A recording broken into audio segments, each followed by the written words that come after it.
Le sujet de la séance d'aujourd'hui est l'impact sur la santé du système des pensionnats et d'autres systèmes coloniaux, y compris le système hospitalier indien et les impacts continus sur la santé que nous constatons encore aujourd'hui. Nous avons trois invités aujourd'hui. Nos conférenciers sont Cathy Powman, Dr Marine Lux et notre modératrice Lorraine Pell.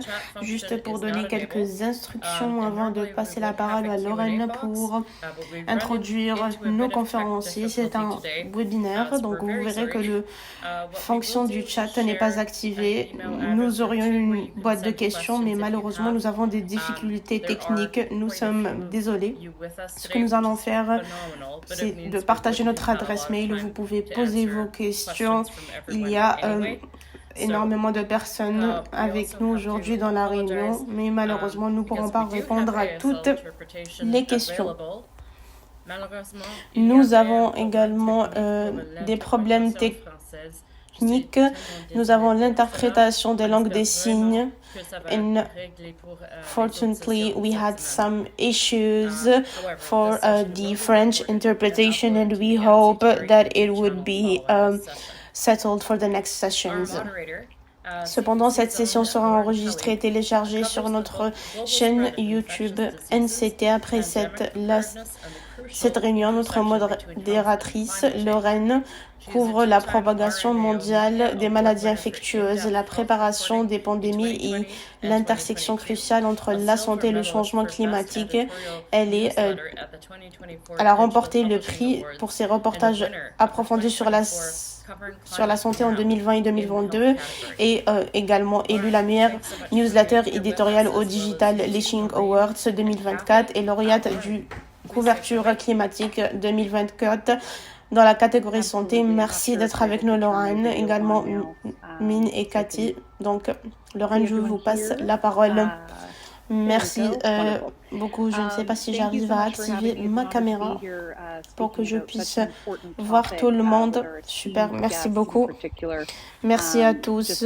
C'est un honneur d'être avec vous aujourd'hui pour discuter d'un sujet important avec nos invités. Donc, je vais introduire nos locuteurs. Cathy Pompas vient de la nation Suvali Dakota du Manitoba. Elle est née et a grandi à Londres et elle a déménagé par la suite pour fréquenter l'université de Brandon et après son départ, elle est devenue agente de liaison autochtone dans un pénitencier fédéral où elle a commencé à travailler avec les survivants des pensionnats indiens qui étaient incarcérés en 2012.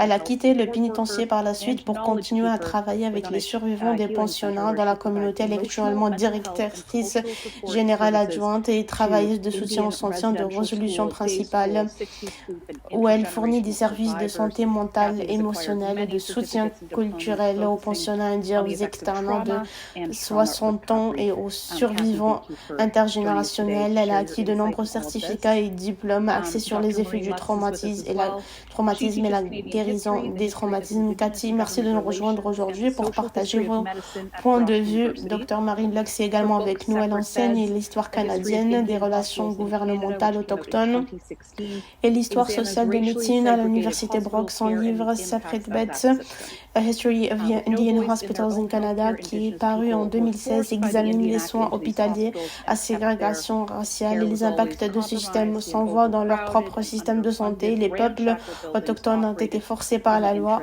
d'entrer dans ces hôpitaux dans des conditions délabrées, surpeuplées et sous-financées, exploitées dans l'intérêt des colons du Canada. Son livre le plus récent est une collaboration avec Erika Dick dans les choix difficiles du contrôle de la population du Canada dans les années 70, soutenant que les politiques ont été façonnées par des idéologies concurrentes de contrôle de la population mondiale, pauvreté, autonomie personnelle.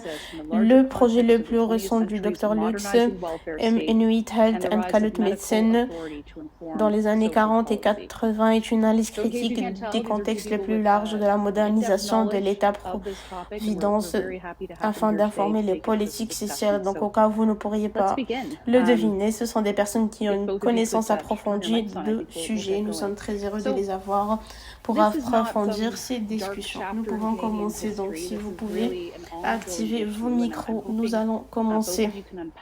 Donc ce n'est pas un chapitre sombre de l'histoire du Canada, c'est une problématique qui persiste.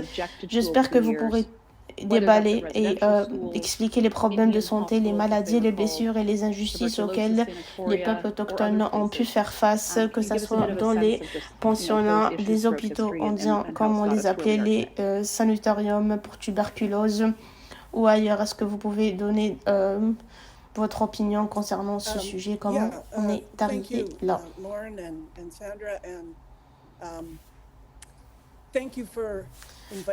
Merci beaucoup, Lorraine, Sandra. Merci à tous de m'avoir invité afin d'aborder cette question et cette cause importante. C'est un honneur d'être inclus dans ce travail important qui se fait. Je pourrais parler un peu des hôpitaux indiens.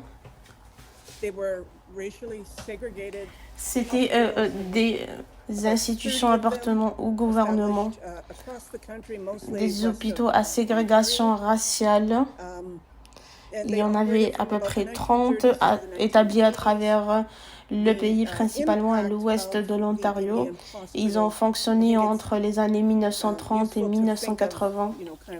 L'impact des hôpitaux indiens, je pense qu'il est utile de penser à l'impact au niveau individuel sur les patients et aussi l'impact au niveau communautaire beaucoup plus large. Comme vous avez noté dans votre introduction que la loi sur les Indiens a été modifiée en 1953, les soi-disant règlements sur la santé des Indiens qui habilité à la police de forcer les patients des Premières Nations et les Inuits à être vus par un médecin, les obliger à entrer dans un hôpital et leur permettre à la police d'arrêter toutes les personnes qui partaient contre l'avis médical. C'était des institutions qui avaient été établies par le gouvernement afin de démontrer aux Canadiens en général que le gouvernement fédéral était humanitaire, prenait soin des besoins des gens, alors que l'hôpital vivait dans les locaux eux-mêmes étaient marqués par la coercition des longs séjours, traitement médical invasif, chirurgie thoracique, ce genre de choses où les gens étaient gravement handicapés par leur traitement et nécessairement pas par leur maladie. Cathy, est-ce que vous avez quelque chose à rajouter?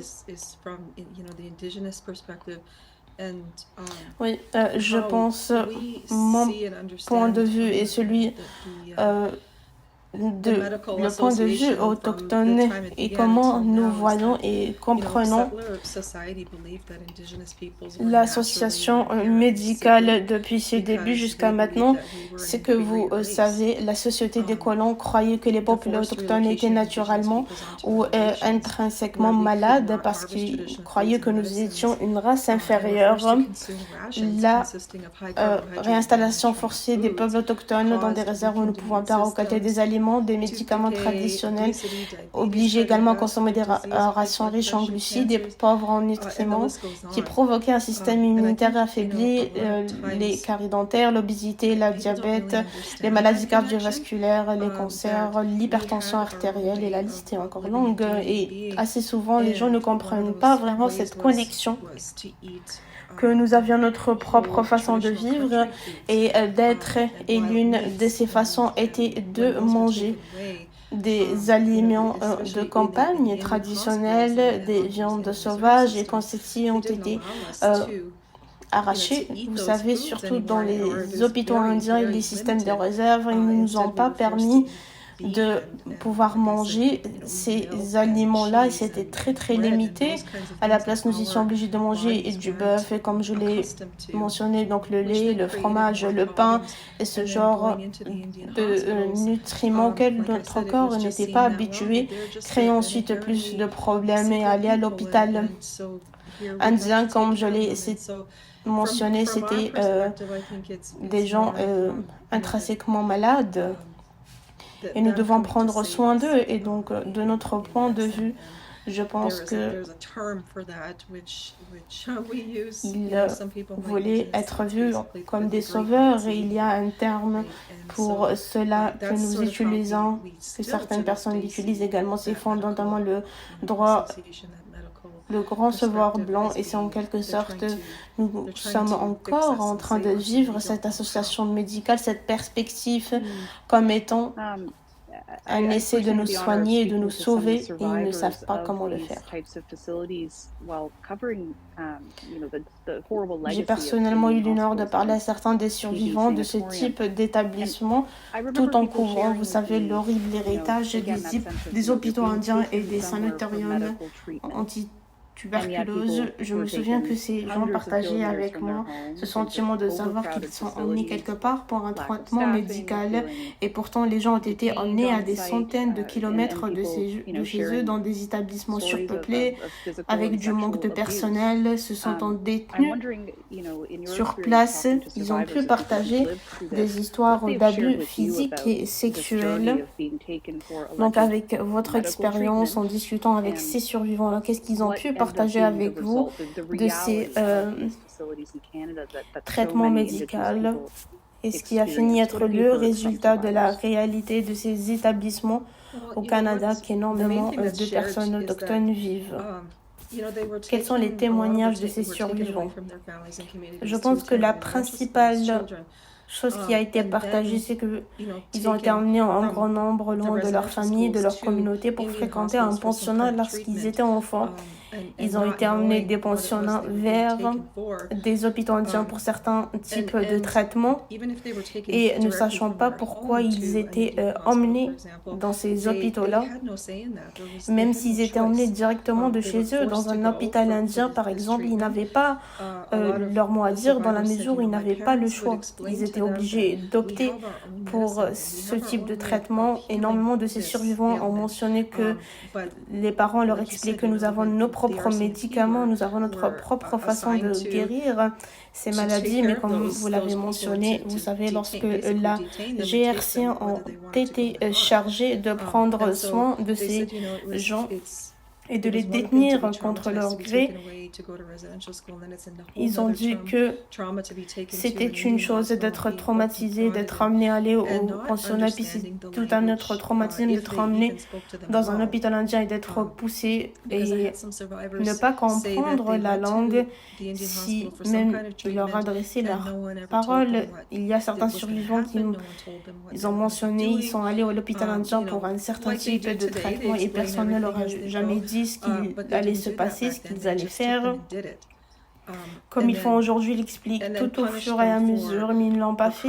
Ça, à l'époque, ils ont juste arraché ses enfants, et par la suite, ils ont puni. S'ils pleuraient, ils ont dit comme si ils étaient encore dans ces pensionnats-là. Les impacts que nous ressentons aujourd'hui, ce manque de confiance, et en particulier quand il s'agit à la médecine et la médecine occidentale,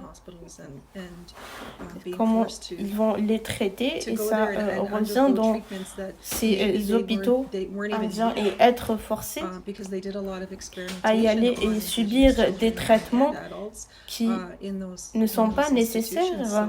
Ils ont fait énormément d'expériences sur ces enfants-là dans ces institutions, donc ils ont pu subir des traitements qui n'étaient pas nécessaires pour leur propre bénéfice.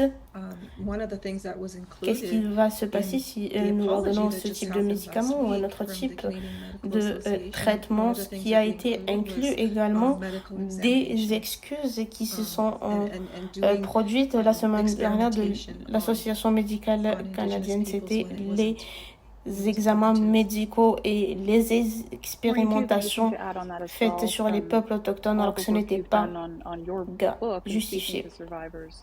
Est-ce que vous voulez rajouter quelque chose, Maureen, pour les travaux que vous avez effectués pour votre livre en discutant avec les survivants, donc ce que ces gens-là ont pu subir? Les hôpitaux indiens étaient par conception faits pour être surpeuplés, sous-financés et la plupart étaient dans des installations militaires redondantes qui ont été laissées après la Seconde Guerre mondiale. Et donc, ces institutions-là ont été conçues pour soigner des soldats, donc des hommes.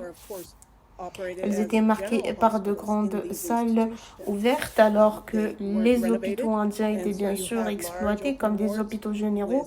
Dans ces institutions-là, ils n'étaient pas rénovés et donc vous aviez de grandes salles ouvertes avec des hommes, les femmes, les enfants et toutes sortes de maladies. Ils ont admis des personnes pour la maternité, la pédiatrie et la tuberculose. Dans la même institution, donc les institutions en elles-mêmes avaient tendance à être un vecteur de propagation de maladies. Les gens étaient, comme Cathy l'avait mentionné, médicalisés de force. Ils étaient gardés pendant très longtemps, des séjours conséquents, soumis à des radiographies répétées. Et celle-ci commençait avec des jeunes enfants dans la réserve, donc elle se poursuivait dans les pensionnats où les enfants étaient radiographiés. Ils avaient des radiographies pulmonaires au moins une fois par an. Plus souvent, ils étaient radiographiés à plusieurs reprises dans les hôpitaux et l'impact de ce type de rayonnement ionisant sur le corps humain a été compris dans les années 1950 et la recommandation la plus large était que les enfants ne devraient pas subir de radiographie pulmonaire de routine de cette manière.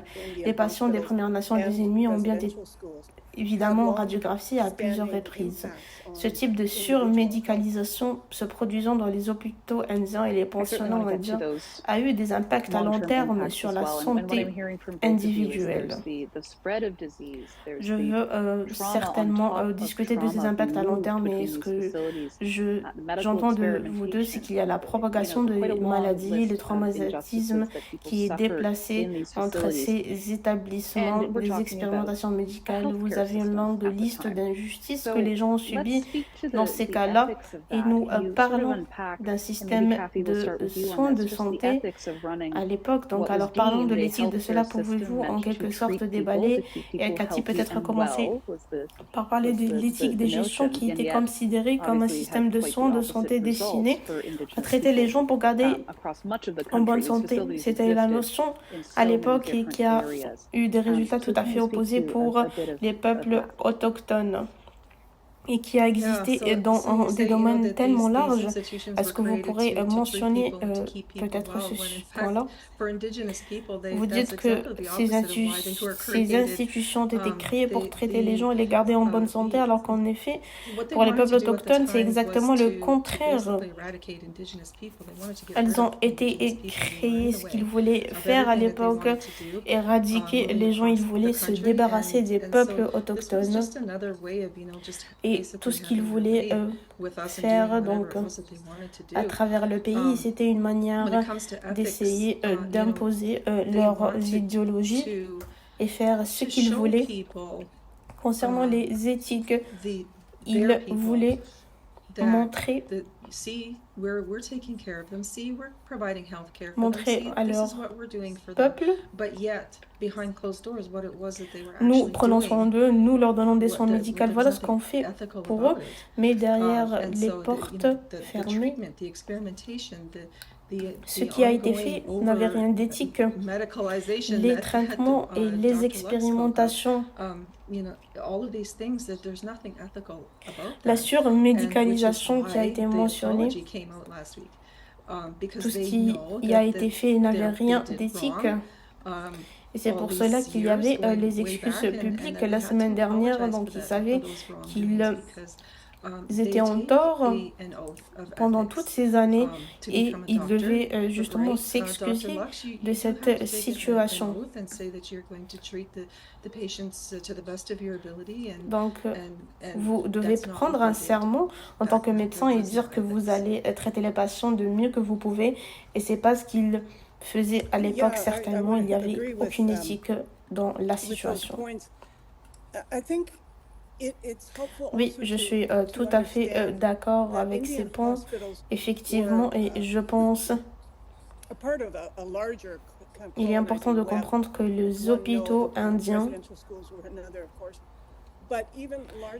faisaient partie d'un plus grand réseau de colonialisation, mais plus loin que cela, le gouvernement canadien et l'évolution de ces derniers, de ce qui a été vu et perçu, faisait partie de cette histoire-là. Donc, dans les années 40 et les années 50, et ces institutions ont montré des subventions nationales pour la santé. Il s'agissait des fonds fédéraux qui assortissaient les fonds principaux pour construire des hôpitaux communautaires.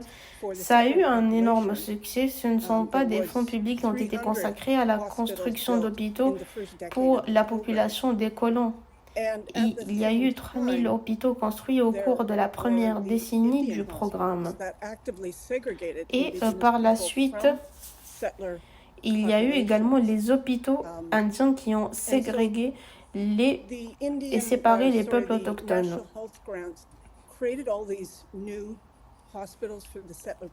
Donc, les subventions nationales pour la santé ont créé ces nouveaux hôpitaux pour la population des colons, mais à la fin des années 50, les coûts des soins hospitaliers ont considérablement augmenté et la classe moyenne des Canadiens ne pouvait plus se permettre un séjour à l'hôpital et ça a conduit à l'introduction de l'assurance indienne et c'est le gouvernement fédéral qui paye la moitié, le gouvernement provincial qui paye la moitié du séjour à l'hôpital de tout le monde. Il est important que les peuples autochtones soient séparés, ne faisaient pas partie du système et les Canadiens pouvaient également être rassurés qu'ils ne passeraient pas du temps dans un service où des patients autochtones s'y trouvent. Les hôpitaux indiens sont donc intégrés dans le projet plus vaste de construction d'une santé nationale. Le ministère et le département étaient le ministère de la Santé nationale et de l'aide sociale, mais c'était en grande partie un projet de santé des colons blancs et les peuples autochtones étaient reconnus dans le système afin d'être efficacement séparés dans des institutions de ségrégation raciale et de cette manière, les hôpitaux indiens deviennent une grande partie de cette poussée plus large. Pour amener finalement Medicare en 1968 pour les Canadiens. Et donc, ces hôpitaux indiens sont une histoire qui a principalement un impact sur les communautés autochtones d'hier et d'aujourd'hui. Mais en tant que Canadiens, il est important que nous comprenions que cela faisait également partie d'un système plus vaste que les Canadiens aujourd'hui sont immensément fiers de Medicare. Ça, c'est problème, mais en référence au système américain, les Canadiens sont très fiers de Medicare, mais dans ce système-là, même il y a de la ségrégation des peuples autochtones dans ces hôpitaux séparés. Et comme nous l'avons mentionné auparavant, ces installations ont été fermées au fil des décennies, mais elles ont existé jusqu'aux années 80. Et même jusqu'aux années 90, mais pas beaucoup ont duré jusqu'à cette période. C'était une très longue période du temps. avec tout ce système-là. Donc, nous pouvons mentionner que ces chapitres-là des hôpitaux existants et ce que nous voyons aujourd'hui dans le système médical avec des gens au Canada qui parcourent de très longues distances pour obtenir des soins médicaux. L'accès est limité dans de nombreuses régions du pays. Vous avez évoqué plutôt, Cathy, le traumatisme existant toujours et la méfiance dans notre système médical moderne et à juste titre. Donc, sur ce que ces personnes-là ont vécu au fil des années, donc nous pouvons expliquer que cet héritage d'un système de santé séparé et de ségrégation et où ça nous amène aujourd'hui.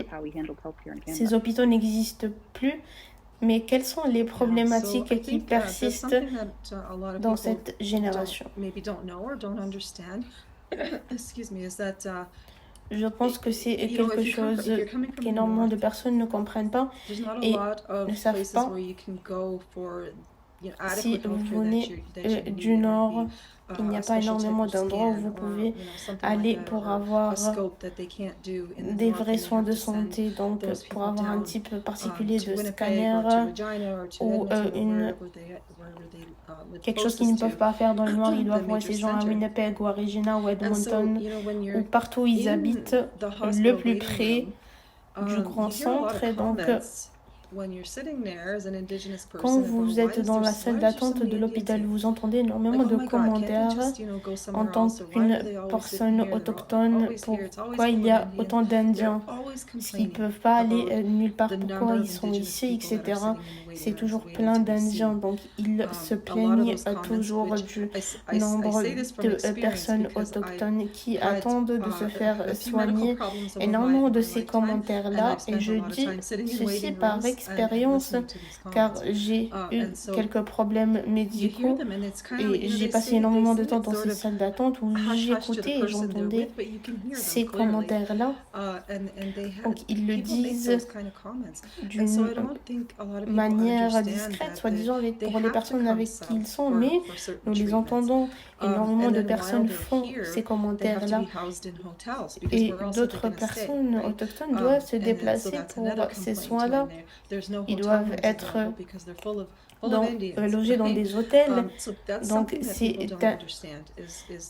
une autre plainte. Il n'y a pas de chambre d'hôtel disponible car elles sont pleines d'Indiens. Ces plaintes-là et ces personnes venant du Nord qui se dirigent vers le Sud pour les traitements médicaux. Un autre élément important, énormément de personnes ne comprennent pas. Quand nous parlons des hôpitaux indiens, certes venant du passé,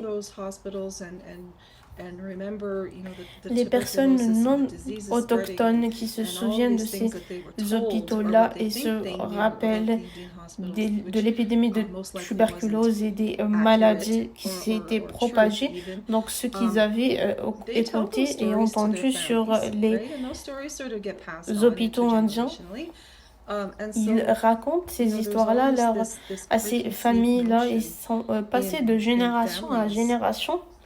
Il y a toujours cette idée préconçue dans les familles non autochtones que les peuples autochtones sont malades, qui sont porteurs de maladies. Toutes ces choses qui se transmettent à travers des histoires. Donc, il y a ces préjugés-là. Il y a d'autres problématiques également, énormément d'études concernant les génétiques et ce qui pourrait être hérité des générations précédentes. Il y a certaines études qui se font et nous savons plus de choses actuellement que certaines maladies peuvent être passées de génération en génération, pouvant être plus susceptibles d'avoir ces maladies. Donc nous avons plus d'informations sur ceci actuellement, mais énormément de personnes ne comprennent pas et ce que j'ai mentionné auparavant, donc les systèmes immunitaires affaiblis, les maladies chroniques, toutes ces maladies et ce changement d'immunité qui a marqué la santé des autochtones. Donc, ces Européens ont ramené ces complications-là avec leur régime alimentaire. Et encore une fois, énormément de peuples autochtones refusent d'aller chez le dentiste par peur. Et je pense qu'énormément de nos survivants, enfin, il y a un procès actuellement en cours. Il n'a pas été approuvé, je ne crois pas, mais il y a un procès à propos des peuples autochtones qui parle des incidents survenus dans les années 60, 70 et 80 qui impliquaient l'extraction des dents saines dans le cadre des programmes de formation de dentistes ou simplement des soins de qualité inférieure pour les personnes et les patients autochtones. L'obésité peut entraîner d'autres problèmes de santé graves, donc l'arthrose, les maladies cardiaques, accidents vasculaires, cérébrales, diabète de type 2, calcul bilaire, des cancers et le diabète qui causent également des maladies cardiaques, les accidents vasculaires, des maladies de reins et des lésions oculaires importantes. Et ils sont plus sensibles aux infections. Nous devons penser à quand les gens regardent les peuples autochtones, ils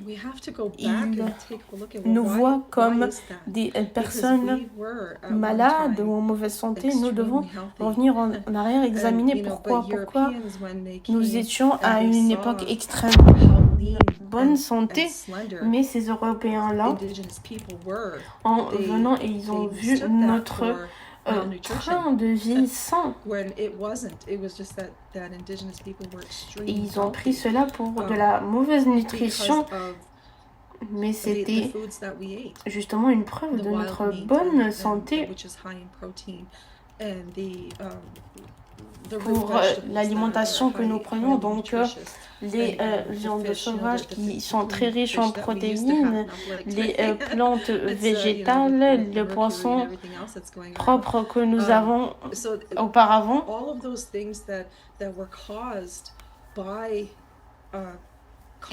Donc, toutes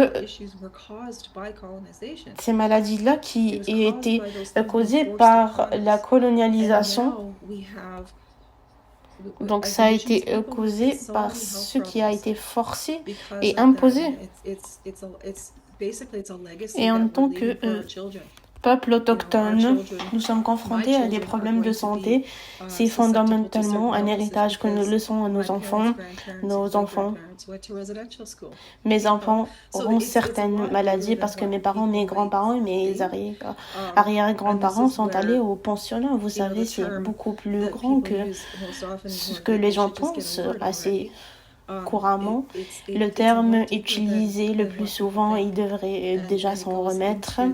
C'est beaucoup plus profond que ce que les gens pensent et cela entre dans ce domaine. Vous savez, quand nous discutons des soins de santé, quelque chose auquel peut-être beaucoup de gens n'ont même pas pensé à ceci, que ce sera un effet de la colonialisation des pensionnats, des hôpitaux indiens, ce genre de choses qui auront un effet encore aujourd'hui jusqu'à peut-être, comme je l'ai dit, les excuses qui sont sorties la semaine dernière. Les gens en parlent à nouveau en disant « je n'y avais même pas pensé ». Quand les pensionnats indiens, les écoles ont sorti leur processus d'indemnisation, les excuses qui ont suivi, je pense que beaucoup de gens ont pensé que nous pouvons maintenant oublier ceci et enterrer ces histoires-là, mais ça a ouvert une boîte et des plaies qui se réouvrent et on se rend compte que ça nous affecte toujours en tant que peuple autochtone pour repartir cela. Donc la tuberculose était en quelque sorte la raison pour laquelle on envoie des gens dans des sanatoriums. L'effet que ça a eu pu avoir avec les données, les peuples autochtones restent touchés de manière dramatiquement disproportionnée. Ils ne pensent probablement pas à la tuberculose dans leur vie de tous les jours, mais l'incidence globale parmi les peuples autochtones autochtones et environ 17 personnes sur 100 000 touchées par la tuberculose, mais contre une personne sur 100 000 pour les personnes non autochtones nées au Canada, donc une grande différence et un effet impressionnant que nous voyons au cours des décennies. Donc, comme vous l'avez mentionné, il y a eu des excuses, une sorte de prise de conscience que ces effets-là dans le système canadien-américain concernant briser ce cycle où les gens ont évidemment des taux plus élevés de nombreuses maladies, comme vous l'avez mentionné, faire face à ce sentiment de mauvais traitement, cette détresse du système médical. Est-ce qu'il y a un moyen de le faire, Marine? Est-ce que vous voulez commencer? Oui, merci. Je ne suis pas réellement qualifiée pour parler comment le système médical devrait changer, mais je pense essayer d'aider à comprendre comment ces institutions, comme l'avait mentionné, a été fermée dans les années 60, 70 et 80. Ce système de soins de santé dans son entièreté continue de se répercuter jusqu'à aujourd'hui. Par exemple, le système de santé indien, le service qui gérait ces hôpitaux indiens pour le gouvernement, avait pour politique qu'il expulsait activement les gens de leur communauté vers les hôpitaux indiens, qu'ils veuillent y aller ou non. Certainement, quand vous le savez depuis l'extrême nord, mais vous savez à travers le pays, c'est ainsi que les gens ont été transférés dans ces institutions. Ceux qui n'ont pas survécu à ces traitements-là, ils sont morts dans les hôpitaux. Si les familles ne pouvaient pas les enterrer à la maison, si les familles ne pouvaient pas se permettre de le faire, les services de santé ne voulaient pas le faire. Et donc, les affaires indiennes étaient responsables et les gens étaient enterrés au cimetière le plus proche. Donc, à Edmonton, par exemple, l'hôpital indien Charles Campbell était l'un des plus grands avec plus de 500 lits. Les patients qui sont morts ne pouvaient pas se permettre de les ramener à la maison. Donc, ils étaient enterrés au pensionnat de Edmonton, d'autres dans des réserves, d'autres dans des cimetières locaux sans aucune marque et sans cérémonie. Cela se répercute encore aujourd'hui où les gens ne savent pas ce qui s'est passé à leur peuple et des ennemis qui ont été expulsés du Grand Nord. Il n'y a jamais eu d'infrastructure propre. Donc, ils ont été construits dans le nord, déplacés vers le sud pour y être soignés. S'ils n'avaient pas survécu à leur traitement, ils étaient enterrés dans des cimetières locaux sans des registres appropriés. Ce n'est que la dernière qu'un groupe de survivants inuits du sanatorium de Hamilton Mountain a été emmené dans le sud pour visiter ce qui restait de l'institution et de visiter des cimetières locaux où ils ont trouvé certains membres de leur propre famille. Donc, ce manque de confiance continue d'affecter ces familles.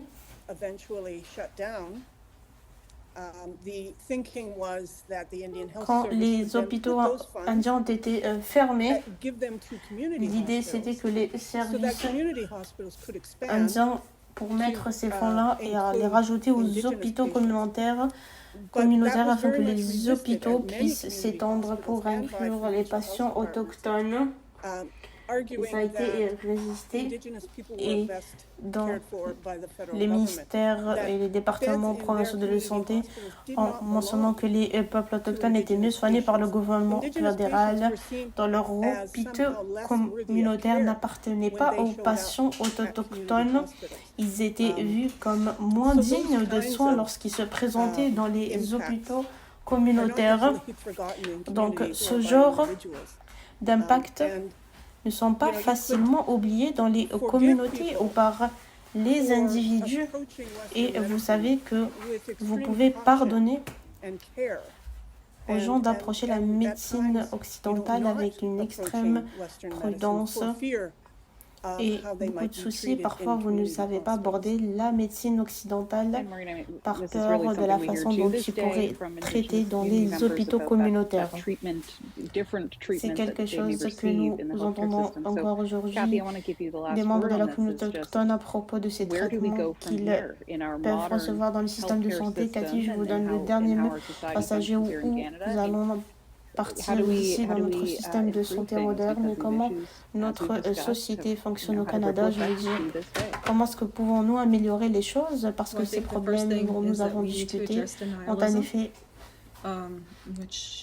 persistant jusqu'à aujourd'hui. La première chose, c'est que nous devons aborder le déni, qui est quelque chose qui traverse actuellement le système judiciaire et à travers notre gouvernement, en essayant de mettre en œuvre un projet de loi ou une loi ou quelque chose qui vous permet de savoir que cette colonisation est réelle. Certains pensent que cela ne s'est produit, que ce n'était pas aussi grave, que ce type de maltraitance médicale ne se produisait pas dans les hôpitaux en disant que c'était pour notre bien, afin de nous aider et prendre avantage de ces situations. Donc, ce devrait être abordé et démoli, et la confiance doit être reconstruite avec et pour les peuples autochtones, pour qu'ils se sentent en sécurité en se dirigeant vers l'hôpital, pour ne pas y aller avec énormément de soucis et d'inquiétudes. Certaines personnes diront que les personnes autochtones viennent ici, sont impolies, ils nous répondent et ils nous parlent mal, ils utilisent un langage grossier, ce qu'ils ne comprennent pas. Pourquoi ces personnes-là parlent ainsi, car ils sont sur la garde, car ils savent qu'en rentrant dans un magasin, une institution ou un restaurant, peu importe, ils sont dans ces endroits-là avec leur garde confrontant au racisme et avec des problématiques qui seront refusés les soins car juste parce qu'ils sont autochtones, c'est un traumatisme qui a été transmis depuis des générations. C'est une réponse à un traumatisme. Donc, pour que les personnes autochtones ne sont pas sur leur garde, ces types de confiance doivent être instaurés petit à petit. Quand je suis partie à un hôpital, je n'arrivais pas à respirer. Ils ne m'avaient pas cru. Ils m'ont dit que je n'avais qu'une grippe et que je devrais rentrer chez moi. Si vous êtes le médecin, je vous fais confiance. Pourquoi il me demanderait ceci? Je suis partie à la maison avec mes douleurs et mes problèmes de respiration jusqu'à ce que mon mari m'emmène dans un autre hôpital. Demandé pourquoi il a fallu si longtemps pour arriver ici. J'aurais attendu une autre heure, j'aurais été morte parce que mon poumon s'était effondré et le médecin de l'autre hôpital n'a même pas écouté mes poumons. J'avais du mal à respirer, il n'a même pas mis de stéthoscope sur ma poitrine pour comprendre quel était le problème. Il a dit « Oh, tu as la grippe, rentre à la maison ». C'est comme ça que nous le savons. Et après ceci, j'ai eu un cas où je savais que j'aurais dû aller à l'hôpital, mais je ne suis pas partie parce que je ne voulais pas y aller et avoir à m'asseoir et écouter les commentaires racistes dans la salle d'attente, avoir les yeux levés sur moi par les infirmiers. Et vous savez, on ne croit pas. Et je voulais tout simplement pas vivre ça. Donc je ne suis pas allée, j'aurais probablement dû, parce qu'en ce moment, il y a un caillot de sang qui circule dans mon corps quelque part. Je ne sais pas où il se trouve et un de ces jours, il va me rattraper. Je sais ce que c'était parce que j'en avais eu un auparavant, mais je choisis de ne pas y aller parce que je ne voulais pas avoir face à ces choses-là à l'hôpital. Les choses auxquelles nous faisons face, ce sont des vraies souffrances, peu importe que ces personnes-là nous croient ou non en étant dramatiques, c'est une réalité pour nous. C'est des problématiques auxquelles nous faisons face quotidiennement. Donc, pas uniquement nous sommes avec ces problèmes médicaux en tant que personnes autochtones pour ce qui est arrivé, ces maladies qui ont été génétiquement transmissibles, manger des aliments auxquels nous ne sommes pas habitués, ne pas pouvoir avoir des aliments traditionnels, ces choses qui nous rendent malades et ne nous sentent pas bien physiquement, mentalement, émotionnellement. Nous savons que la nourriture et consommer des aliments sains nous aide à être bien physiquement et mentalement, émotionnellement et spirituellement. Ne pas avoir accès à ce type d'alimentation, c'est moins cher d'aller chez McDonald's et d'acheter un repas. C'est moins cher que d'aller à l'épicerie et d'acheter, vous savez, des aliments sains. Et donc c'est un peu où nous en sommes en ce moment. Et nous devons examiner comment allons-nous réparer ces problématiques et incorporer ces aliments-là qui ont plus de nutrition pour nous en tant que peuple autochtone. Je ne peux pas aller à l'épicerie et acheter par exemple le dos d'un cerf, je ne peux pas acheter un morceau de la viande de buffle à l'épicerie locale. Et pour que ces choses-là doivent être examinées, si nous pouvons les prouver, nous pouvons commencer à devenir un peuple en meilleure santé grâce à ce type de petites actions. Nous ne pourrons pas dépendre de cela. Car nous sommes maltraités en tant que peuple autochtone. Nous prenons plusieurs médicaments pour des choses différentes et ces médicaments-là interagissent entre eux négativement car il y a énormément de médecins différents. Cela ne pourrait pas être compris. Donc il n'y a pas de réponse facile à avoir. C'est une collaboration sur des éléments différents. La souveraineté alimentaire et croire en ces personnes-là. Je connais des aînés qui sont décédés. C'était des personnes spirituelles. Ils ont été envoyés à des sanitariums car les personnes non autochtones pensaient qu'ils étaient faux car ils discutaient avec des esprits.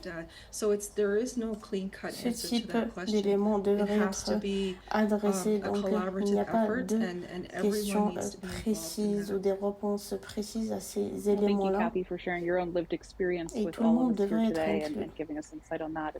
Merci Cathy d'avoir partagé votre expérience pour ces discussions-là et avoir donné la parole. Peuple autochtone, il nous reste à peu près 10 minutes. Nous avons des questions de la part du public. J'espère que nous pourrons en aborder quelques-unes et si vous pouvez continuer vos réponses sont assez courtes, nous puissions répondre à autant de questions possibles. La première, c'est est-ce que nous avons une idée de l'estimation du nombre des femmes et d'hommes et d'enfants autochtones qui ont été envoyés dans des hôpitaux indiens et d'autres établissements avec nous, peut-être un nombre de personnes impactées. C'est une excellente question et je pense que mon estimation serait déjà beaucoup. Je ne connais pas les nombres exacts, mais ce que je sais, c'est que ces hôpitaux étaient toujours surpeuplés. Ils ont fonctionné pendant 2-3 décennies. Je sais quand je faisais mes recherches pour le livre, quand j'ai pu discuter aux historiens, personne n'avait jamais entendu parler des hôpitaux en disant, mais quand je suis allée dans les communautés pour parler aux survivants, tout le monde avait une certaine expérience, soit en tant que travailleur, en tant que patient ou un membre de leur famille. Les institutions étaient omniprésentes. Ma réponse à cela, c'était beaucoup. Je pense que c'est à quoi on pourrait s'attendre étant donné l'ampleur de l'étendue de la situation. J'aurais également une autre question qui est venue. Quelqu'un étudie ces taux plus élevés de tuberculose au sein des peuples autochtones. Ils ont noté que de nombreuses études dans le domaine ne prennent pas suffisamment en compte les facteurs socio-économiques et les inégalités en matière de santé.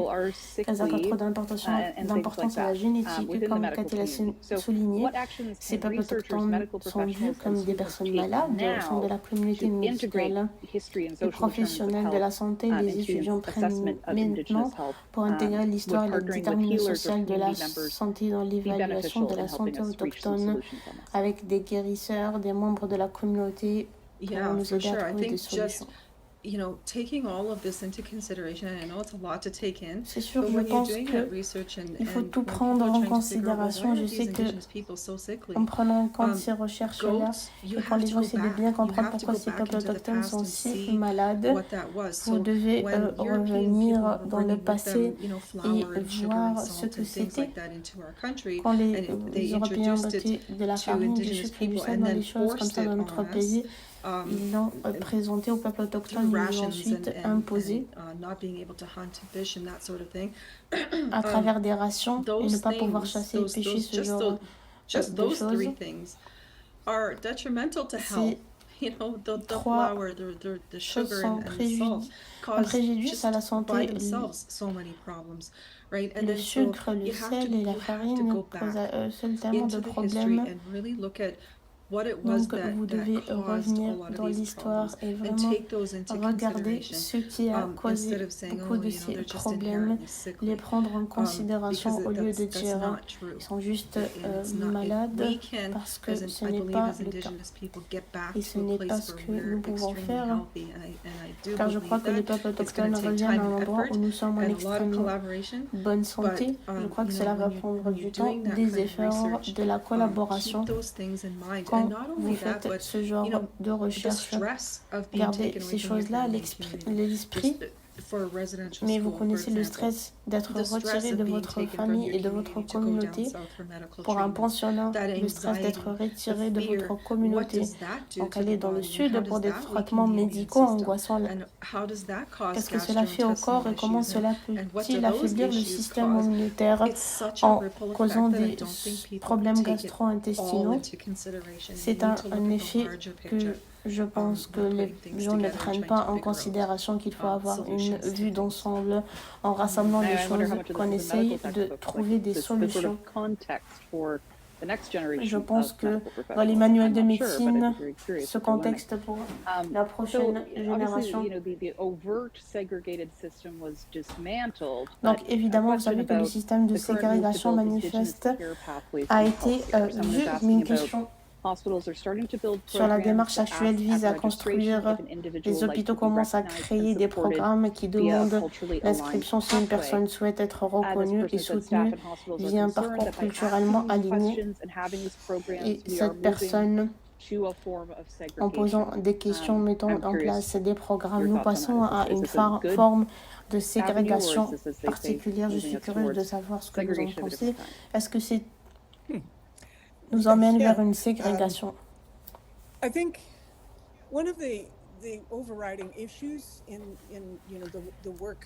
Je pense que l'un des problèmes primordiaux, le travail que j'ai pu faire,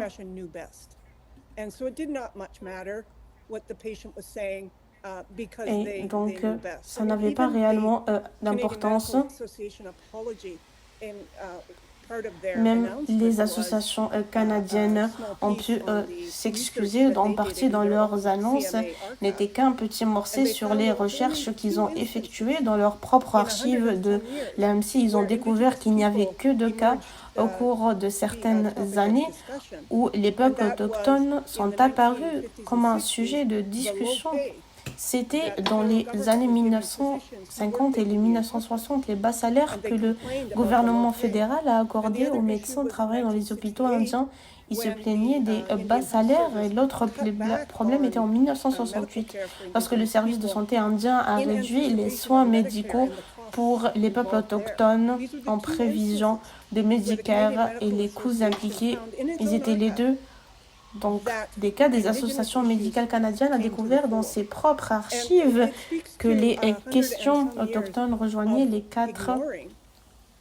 Et cela parle de plusieurs années d'ignorance totale des questions autochtones et à moins que cela ne soit abordé dans l'éducation médicale avant d'arriver à l'hôpital de lui-même, mais en éducation médicale, pour comprendre les déterminants sociaux de la santé, les gens sont malades car ils vivent dans des maisons surpeuplées avec de la moisissure, ils n'ont pas d'eau potable.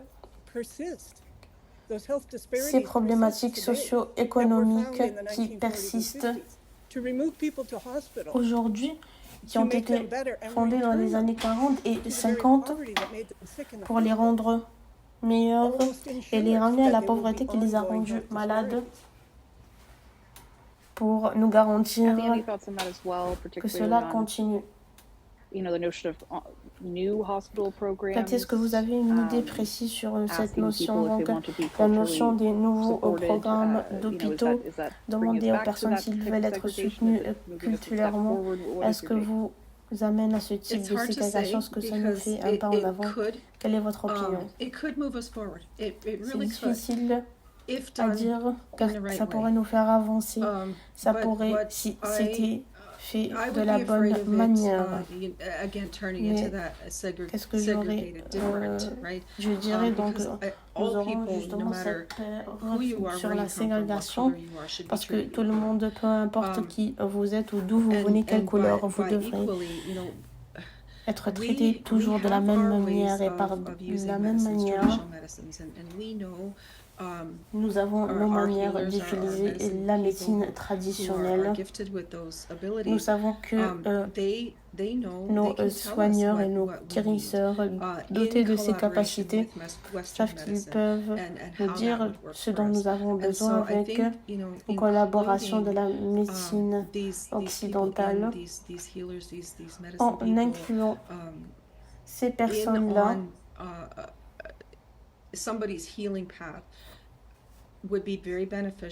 sur le chemin de la guérison de quelqu'un.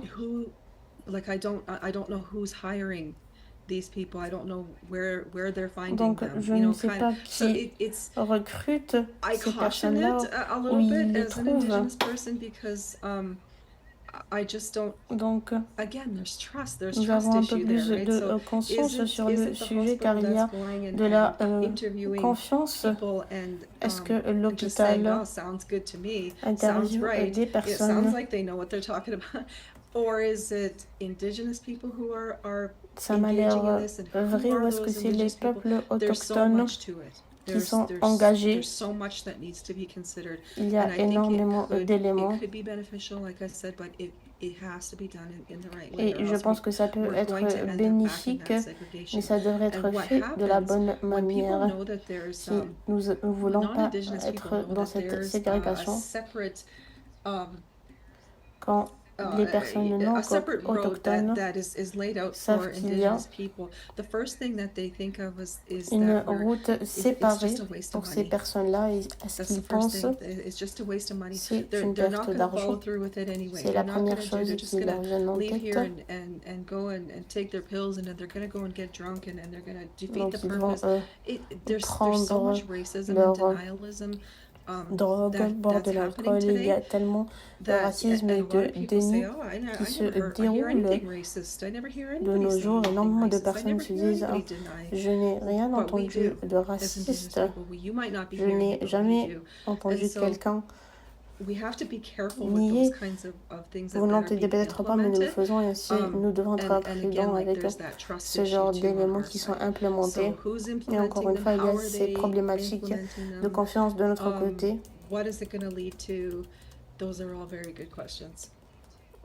En quoi ça pourrait mener? Donc, ce sont de très très bonnes questions. Merci d'avoir partagé ces éléments-là. Nous avons épuisé notre temps, donc je passe la parole à Sandra. Merci beaucoup. Donc, j'aimerais exprimer nos remerciements les plus sincères, y compris les interprètes pour votre temps aujourd'hui, pour avoir partagé également votre expérience. Je peux dire que le RUN a reçu toutes les questions qui ont été envoyées par courrier. Il y en avait environ 40.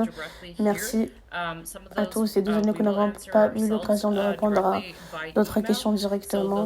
Nous allons essayer d'y répondre par email. Donc, ceux qui sont venus dans cette session, merci à tous. Nous allons télécharger la vidéo sur la chaîne YouTube. Donc, merci à tous. Et nous espérons résoudre nos problèmes techniques pour le reste de la semaine. Donc, on se verra demain à midi en heure centrale. Merci à tous.